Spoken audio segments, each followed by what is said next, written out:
ಹೆಸರು ಆರ್ಯ ಶ್ರೀ ವಿದ್ಯಾನಿಕೇತನ ಪ್ರಾಥಮಿಕ ಮತ್ತು ಪ್ರೌಢಶಾಲೆ ಮೂಡಲಗಿ. ನಾನು ಓದುತ್ತಿರುವುದು 8ನೇ ತರಗತಿಯಲ್ಲಿ. ಇಂದು ನಾವು ಚತುರ್ಭುಜದ ಪರಿಚಯವನ್ನು ಮಾಡಿಕೊಳ್ಳೋಣ.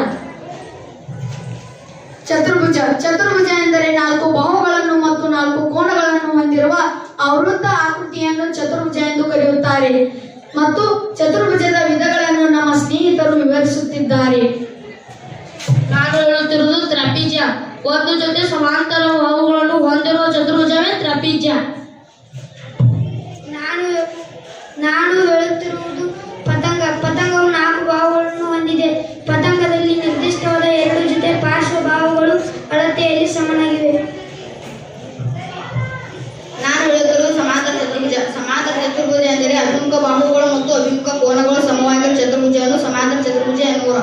ಸಮಾಂತರ ಚತುರ್ಭುಜದ ಲಕ್ಷಣಗಳು: ಸಮಾಂತರ ಚತುರ್ಭುಜದಲ್ಲಿ ಅಭಿಮುಖ ಕೋನಗಳು ಸಮವಾಗಿರುತ್ತವೆ, ಸಮಾಂತರ ಚತುರ್ಭುಜದಲ್ಲಿ ಅಭಿಮುಖ ಬಾಹುಗಳು ಸಮವಾಗಿರುತ್ತವೆ ಮತ್ತು ಸಮಾಂತರ ಚತುರ್ಭುಜದಲ್ಲಿ ಪೂರಕ ಕೋನ ಮತ್ತು ಸರಳ ಕೋನ ಆಗಿರುತ್ತವೆ.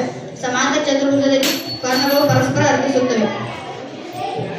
ಇದು ವಜ್ರಾಕೃತಿ. ಎಲ್ಲ ಬಾಹುಗಳು ಸಮನಾಗಿರುವ ಸಮಾಂತರ ಚತುರ್ಭುಜವೇ ವಜ್ರಾಕೃತಿ. ಇದು ಚೌಕ. ಎಲ್ಲ ಬಾಹುಗಳು ಸಮನಾಗಿರುವ ಆಕೃತಿಗೆ ಚೌಕ ಎನ್ನುತ್ತೇವೆ. ಚೌಕದ ಕೋನದ ಅಳತೆ 90 ಡಿಗ್ರಿ.